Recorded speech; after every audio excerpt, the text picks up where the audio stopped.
Hey girls, it's Skulker3 and welcome to part 4 of Let's Play Legend of Zelda Oracle of Ages. In the last part, we saved the Maku tree in the past and in the present. We got these little ember seeds, and in this part, we're gonna go to Yold graveyard.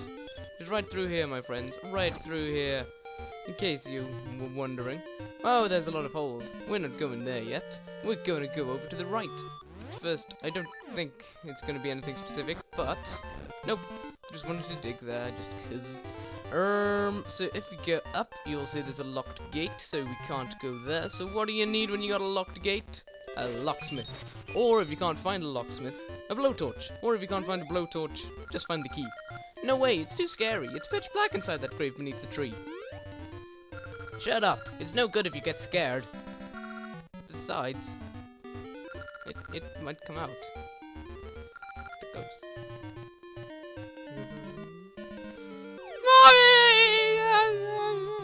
Stupid kids. Anyways, so there were some children saying, "Oh no, there's a ghost somewhere." You probably saw the ghost as we were entering. He was up there. Up there. This link is randomly pushing on a fence to show you. And here we have a secret entrance. I almost said exit, but that would be wrong. So you might not be able to make it out on the video, but you can quite easily see the room anyways. Yeah, you just go over, you light the two lanterns, and you get the key. It's got a skull on it. How classy. I mean, seriously, if you worked in a graveyard, would you really make your key in the shape of a skull? Just, seriously? It just seems a bit pointless to me. I mean, sure, it looks more nice, sort of aesthetically, and sort of matches and everything, but really, you might get a bit creeped out every time you sort of looked over to wherever you kept your keys and saw a tiny little skull there. Anyways, just not sure why I went that way. Maybe I'm silly. Who knows? Anyways, here's the opening of the gate, as we see there. And now, we can't go in the water yet, can we? No, that would be silly. Die, crow! Die! I do not like them. They smell of pee. No, they don't. They just hit you and are annoying. And I think they can sometimes steal your rupees, but that might only be in other games. I don't know. I haven't played this game in a while, so I don't know every single little thing. There's the ghost, in case you didn't see him. Hello! Ah, you are a ghost and you are dead. That means you're not living like I am. So, here is the entrance to our first dungeon. Level 1, Spirit's Grave. So, here's the grave. There's some spirits maybe hiding in these statues that are looking at us. That's just plain creepy. Here's some tiny little globs. You hit them twice and they explode completely. Hit them once, they become tiny little ones and they stop you from doing anything for a while. So I can't remember I can't remember which way is the bonus way. But whenever you get to those, you want to roll it so the dice is in the blue, in the middle of the thing. Now, obviously right now it's very easy, but predictably, as you go through the dungeons, you come up with that same sort of puzzle, and you've got to roll them around in a specific way. I will generally just randomly sort of flail them around until it sort of works, basically. I don't know if you can kill these guys more easily, but you can certainly stab them enough times and they'll go down. There's a small key, meaning we can open a small door, or just a regular door, really. It's just a small key as opposed to the boss key. Or is it big key in this game? I don't know. Anyways, here's a dungeon map, which is helpful. Helpful indeed, because we can see where all of the rooms go. Now, if you look carefully, you'll see that all the squares show where each door is. You can use this to your advantage, because I believe on a few, they show a little connecting thing into like what would appear to be an empty wall, just a sort of blank wall. Which suggests that you need to bomb things. Hooray! So, here's a room we can't do anything with yet, but those pots look mighty suspicious.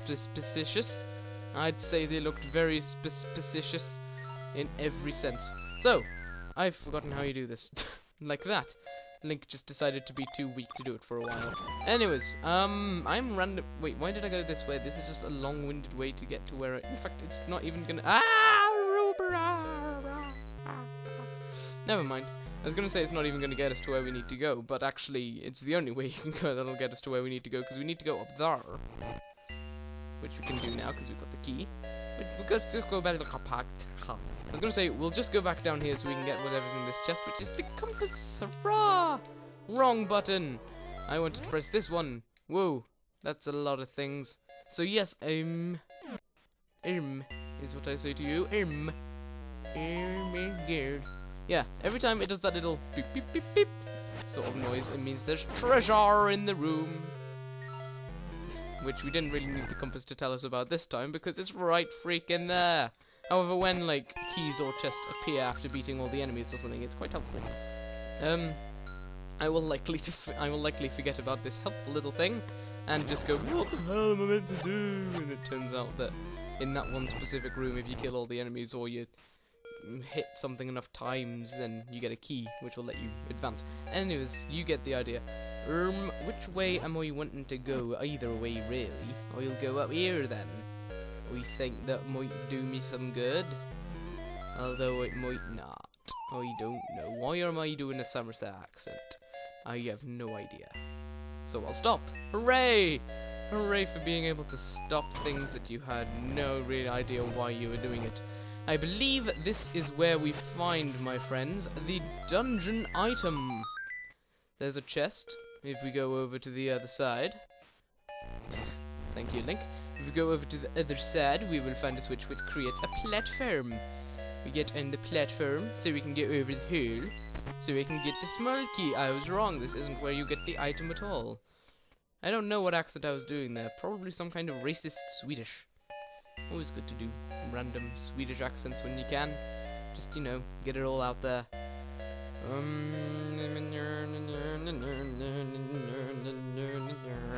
I don't even know what song that was, if it was even a song. It sounds like it should be a song, because people will write any forms of song nowadays. Anyways, down here, mini-boss time! Ah, it's a giant ghost. Die, giant ghost. So yeah. Ah! Fuck, no, get off, get off, get off. Just hit him enough, and he'll go down. But these tiny little ghosts are a bit annoying. Kinda like they were in Earthbound. Hooray, you see? Just random stabbing solves all of life's problems. Get back here, you! That is a fairy, despite the fact that it looks more like a ladybird. Here are some moblins, or just moblins, if you were so inclined. They shoot boomerangs at you. Shoot boomerangs? No, surely they just throw them. It would be really quite stupid to to shoot. Give me a sec. I'll learn English one of these days. I promise you that much.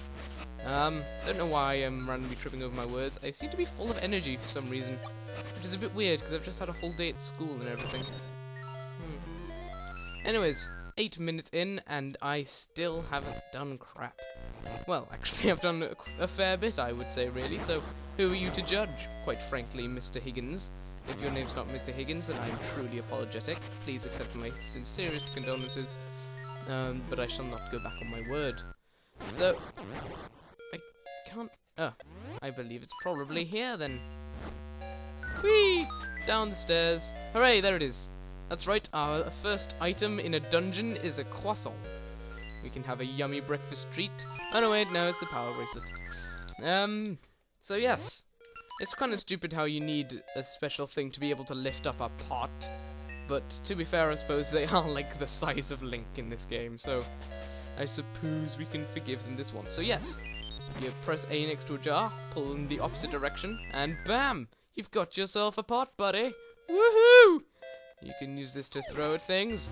Sometimes it'll kill them, sometimes it'll do nothing. There's a ring in this box. That's the only thing I really remember at all in any game, any part of this game. Now, when you've got the power ring set to B or A, you can also just walk up to a pot and Link will push it, which is quite convenient, and so I can show you what happens with that hand in the hole back in the past. Or is it in the present of Lina Village? / Lina City. I don't know! Lina City pressure. Sorry, I'm just in case you were wondering, I couldn't really resist. I just kind of had to. So for Flight of the Conchords fans, that was a great moment. For people who hate Flight of the Conchords, you suck. Why do I keep checking the map? It's not that hard. So if you couldn't guess, that skull means that it is the boss room over there. I'm doing the accent again. What are you doing here? You don't do that, because this isn't going to help us at all. Die! You might just walk... Oh, you just walk onto the switch. You don't have to press it down. There's a Gasha seed, right? I will get into those in the next part, because we have no time.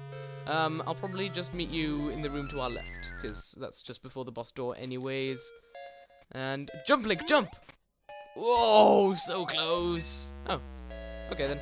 Anyways, so yes, I will, in the next part, be taking on the boss of this dungeon, be starting the first part of the longest side quest in this game, which just is to do, like, trading with everyone you meet, or someone in every area you go to, or something like that. Anyways, I will see you then. Goodbye.